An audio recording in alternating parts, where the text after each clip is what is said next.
Assalamualaikum warahmatullahi wabarakatuh. Selamat pagi anak-anak ibu semuanya. Hari ini kita masuk kepada pembelajaran daring, yaitu pelajaran PPKN. Nah, adapun materi kita hari ini adalah mengenai sistem hukum dan peradilan di Indonesia.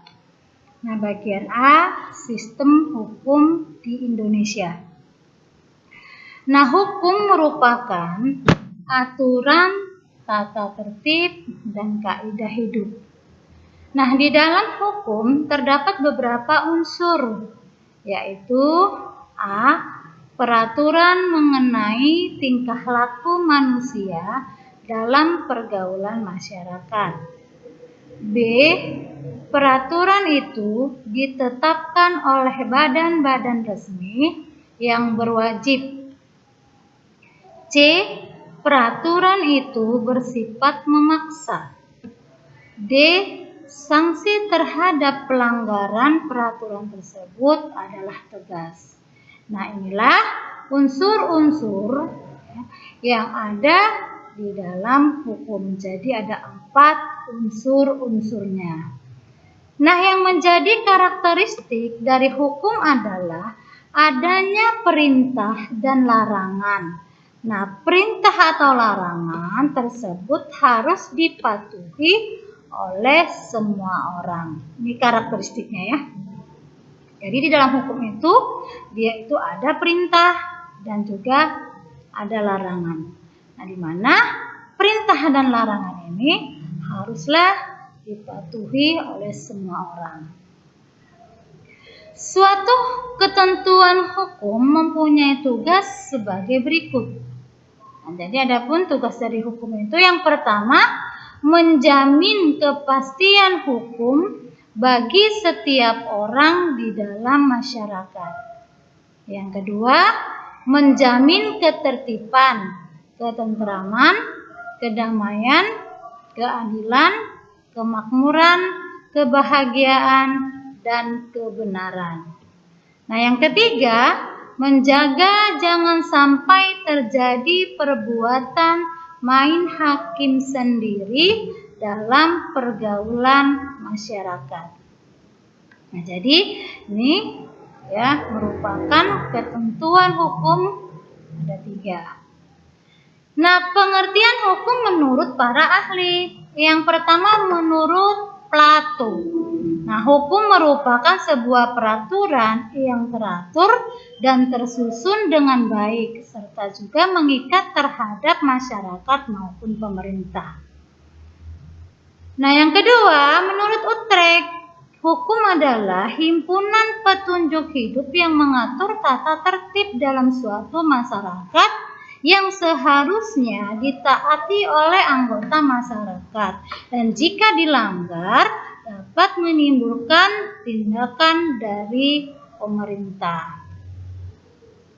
Nah, yang ketiga, menurut Tullius, nah, hukum adalah merupakan sebuah hasil pemikiran atau akal yang tertinggi yang mengatur mengenai mana yang baik, mana yang buruk. Nah, yang keempat, menurut Profesor Dr. Pankan, nah, hukum adalah keseluruhan peraturan hidup yang bersifat memaksa, yang untuk melindungi kepentingan manusia di dalam masyarakat. Nah, itu menurut Profesor Dr. Pankan. Nah, sekarang adalah mengenai penggolongan hukum. Jadi hukum itu dapat digolongkan menjadi beberapa macam. Nah, yang pertama, hukum dapat digolongkan sebagai berikut. Bagian A, berdasarkan sumbernya. Nah, jadi kalau berdasarkan sumbernya, hukum itu dapat terbagi menjadi 4 macam. Ya, dapat dibagi menjadi 4 macam. Nah, yang pertama, hukum undang-undang, yaitu hukum yang tercantum dalam undang-undang. Jadi semua hukum yang tercantum di dalam undang-undang, nah, itu dikatakanlah dia sebagai hukum undang-undang. Nah, yang kedua, kedua adalah hukum kebiasaan, yaitu hukum yang terletak dalam aturan kebiasaan. Nah, jadi suatu kebiasaan itu juga bisa dimasukkan ke dalam suatu bentuk hukum. Yang ketiga adalah hukum traktat, yaitu hukum yang ditetapkan oleh negara-negara di dalam suatu perjanjian antar negara. Itulah yang dikatakan dengan traktat. Jadi perjanjian yang dilakukan antar negara, nah itu dikatakan dia hukumnya traktat, ya, hukum traktat. Yang keempat, hukum yurisprudensi, yaitu keputusan yang terbentuk karena keputusan hakim. Nah, yurisprudensi. Nah, sekarang bagian B, berdasarkan tempat berlakunya. Nah, yang pertama, hukum internasional, yaitu hukum yang mengatur hubungan antar negara dalam dunia internasional. Yang kedua, hukum nasional, yaitu hukum yang berlaku dalam wilayah suatu negara tertentu. Yang ketiga, hukum asing, yaitu hukum yang berlaku dalam negara lain. Yang keempat, hukum gereja, yaitu kumpulan-kumpulan norma yang ditetapkan oleh gereja untuk para anggotanya. Sebagian bagian C, ya.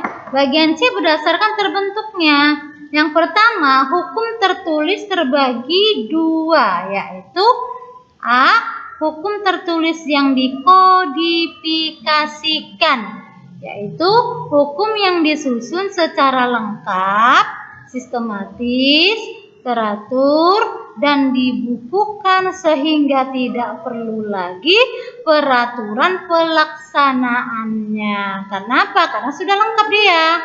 Jadi dia nggak perlu lagi peraturan-peraturan pelaksana. Misalnya KUHP pidana, KUHP perdata, KUHP dagang.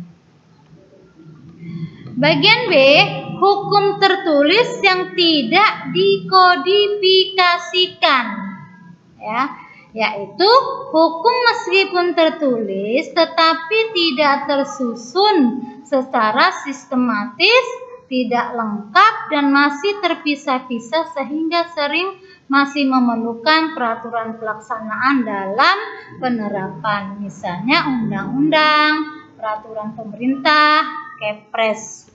Nah, yang kedua adalah hukum tidak tertulis, yaitu hukum yang hidup dan diyakini oleh warga masyarakat serta dipatuhi dan tidak dibentuk menurut prosedur formal, tetapi lahir dan tumbuh di kalangan masyarakat itu sendiri.